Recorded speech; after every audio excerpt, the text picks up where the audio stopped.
How's it going, everybody? My name's Warner Fields with Fields of Profit. I'm a full-time 7-figure Amazon seller, and today's video is definitely a little bit of a different one from the norm. As part of the FBA Roadmap, which is our complete guide to starting an Amazon arbitrage business, we do a weekly call inside the private Discord for our members, where we all jump on Zoom. They're able to ask any questions they want, and we can kind of just hang out and talk shop. And I honestly think this is one of the most valuable parts about the FBA Roadmap, and I'm going to be sharing one of the live calls that we did with our group in this video. Inside our group, we have sellers who just started, and we also have sellers who are doing 6 figures a month. So there's a wide variety of Amazon sellers in this group asking different questions. So no matter where you're at, I'm confident you're going to learn from this video. So I'm excited to share this recording of one of our private calls with you. And if during this video you're interested in checking out the FBA Roadmap, there's going to be a link directly beneath me. It all comes with a 2-week money back guarantee. Go ahead and check out the link if you're interested in seeing what all is included. Let's go ahead and jump into it.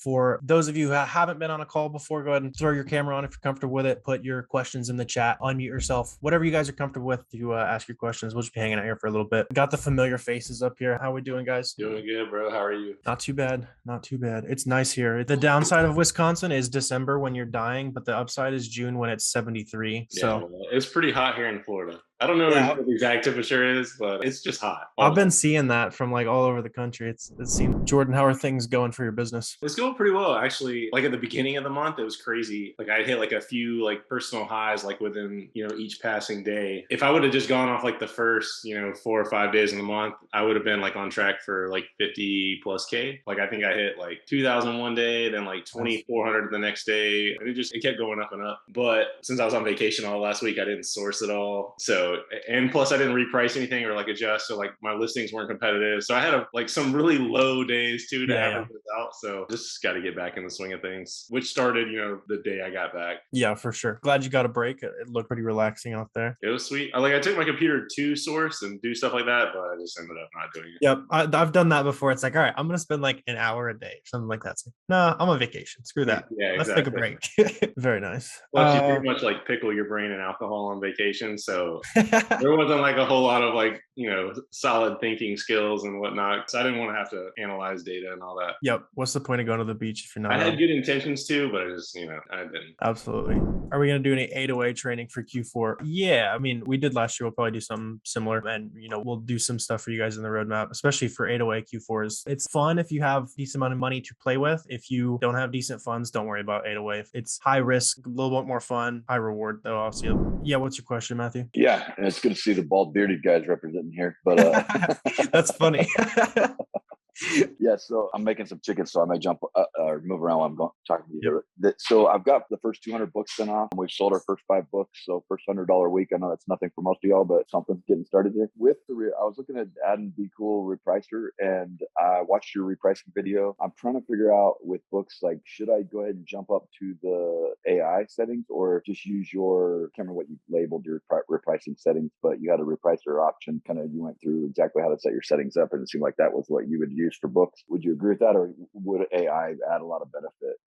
Yeah, for books, you don't need the AI. And honestly, are you 100% books right now? So my goal is I'm setting up my 17-year-old son to do books so that he can get out of his job and just be working on learning how to be an entrepreneur. And so I've been kind of trying to understand all that myself. And then I'm about to start to move into OA myself. So I'm in my like 3rd week since I got set up. So yeah, just trying to get books right now. Gotcha. I just say that because if you're going to be all books, using Be Cool is a kind of a pain because you have to set min and max on every item. But at small scale, it's not that bad. I used to Be Cool for books for a little while I was transitioning, like you're talking about. So it's probably the best route for you. You don't really need AI for books, especially since you're just trying to sell 1, maybe 2 if you got real lucky at the thrift store. But when your AI becomes more worth it when you have 50, 100, 200 of something, right? And so it's really optimizing and getting you the perfect amount of profit. When you got books, you just have to sell it once and you're done. So throw it on whatever rule works best for you. Probably something where it just like matches the used buy box, something like that. And then that'll be good for you. You don't need the AI. Okay, perfect. So I'll start with that. And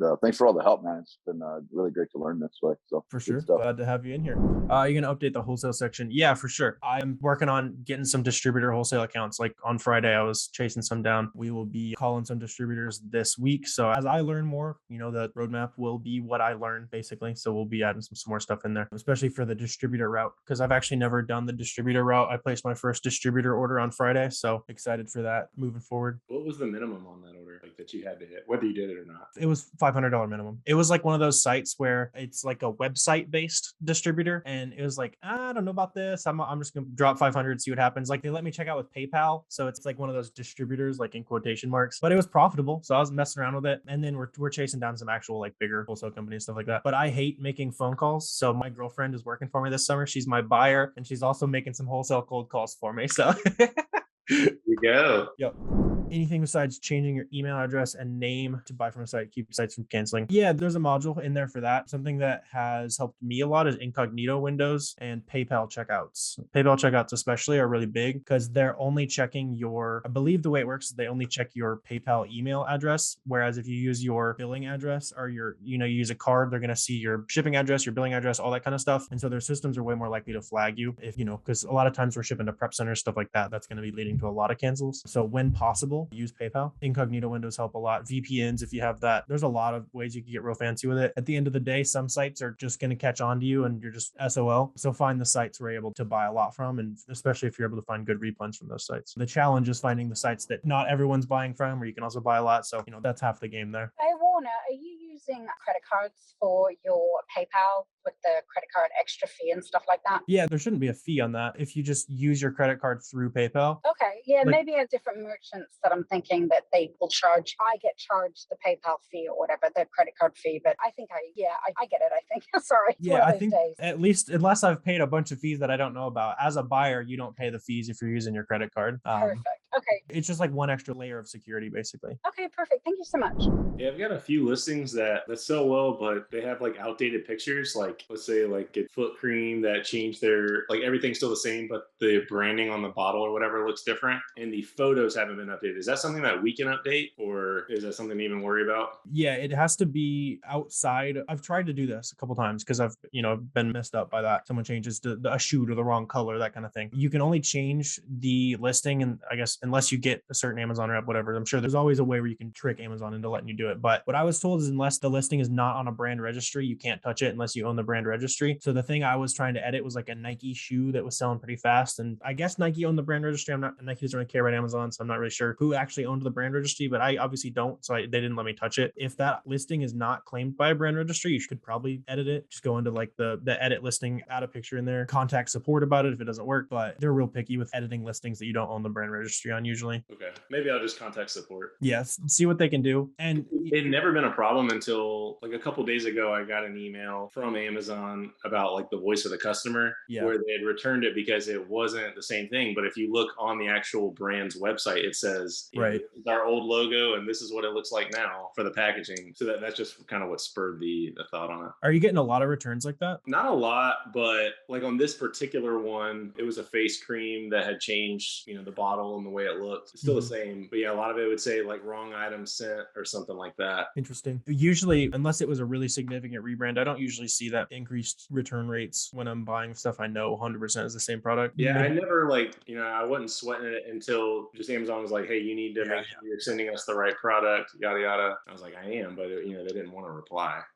Yeah, you could try. See if the item's not in the brand registry. See if you can switch a picture around. Okay. It's interesting. I guess it's beauty, so people are a little pickier with it. Like with grocery, people don't care. Like as long as the ingredients are the same, all that kind of stuff. But beauty probably looks like it might be different. So yeah. Isn't that weird? Something that you ingest, you don't really care about. Yeah. But since you're just putting it on your face, they're real picky with it. Yeah, it's all gravy, baby, no matter what it is. I don't care what I'm eating. But you hop on a listing with 14 profit, 44 ROI, brand owners on the listing that right immediate probably no. It's been selling for, if the brand owner is on it, like that the brand is still actively selling it or ever has sold on it, it's not worth the risk. Even if there's like a consistent about 30 sellers on there, and it's been consistent for the last 2 years consistently. There's never been a seller drop, a heavy drop you never see any small cliffs. No, you lose. not at all. Interesting. Maybe the brand just doesn't care. As a rule, I'm never ever hopping on listings like that. But if you Yeah. think you're good, like you do all the checks, like if the profit's good, volume's really good, like it might be worth the risk, but I personally wouldn't. Yeah, I just have did a a couple listings test like order. that. Yeah, I just did a test order of 18 just in case. Yeah, try it out, see what happens. Like if there's really that many people on it, you never see any drops in new sellers, anything like that, it could be good. For sure, for sure. Not sure what that brand is doing, caring about Amazon and just also letting us sell it. But Yeah, it's because they own most of the buy box share. They're like at 70%, but like yeah, that's not, you know, they're not getting every sale though. A lot of times if brand yeah, owners are on it, they're getting 100. So yeah, exactly. That's why I want to hop on because a lot of like other sellers are still getting a decent amount of the sales. yeah, try it out then. Sounds like you've done your homework on it. Try it out. For sure, for sure. Is it too early to purchase for Q4? If you have a dragon's hoard of money that you're just needing to drop on something, sure, it's not a bad time. I know, like, I think Miles got a storage unit this week to start piling up like toys and stuff. If you can get stuff on sale now, you do your homework, you see the Keep a Chart gets really expensive during Q4 and it's like, it's really cheap right now. Like, it's probably not going to be as cheap as it will be in the future. And you have a bunch of money sitting around, then it's not a horrible idea. But, you know, if you've only got, I say only, but if you got 10, 20 grand, just figure out how to put that into more products you can move right now. You're going to be able to turn that money over 3 times before Christmas. Which product you're recommend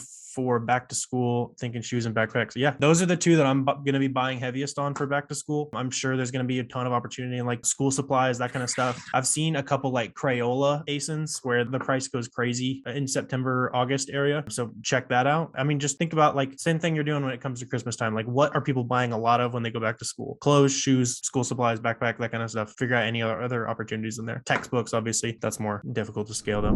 Can you explain ungating in categories? Would you do just one item? It works for the whole category. Yeah. So like when you get ungated, you're going to get the category, but then within that category, there's going to be brands that are like premium or like the brands that you've heard of, see on the shelf all the time. A lot of those brands are going to need specific ungating just for that brand, but it just depends on the category where, you know, it depends on the category for which ones have a lot of brands like that. Yeah. Like toys. We don't generally say get ungated in toys right away because you're going to also have to get Mattel and Barbie and Lego and Star Wars and all that. But grocery, like you get almost the whole category, like as soon as you get the category ungate. I think I am ungated in toys now, just not the big brands. Yeah. Yeah. And like there's still big brands that like I bought something for the Barbie ungate like this week, like just rolling that potential as you find stuff. Got it. What's your stance on like decorations for holidays, like, you know, Halloween, Christmas? Do you ever dabble in any of that? I've done a little bit of Christmas decor. I just think a lot of the holidays people are stocking up for. Like if you have any stock left the day after, you're losing money. And I was thinking like maybe merchant fulfill. That way you could return. Well, yeah. You'd have to return it like a day or two before.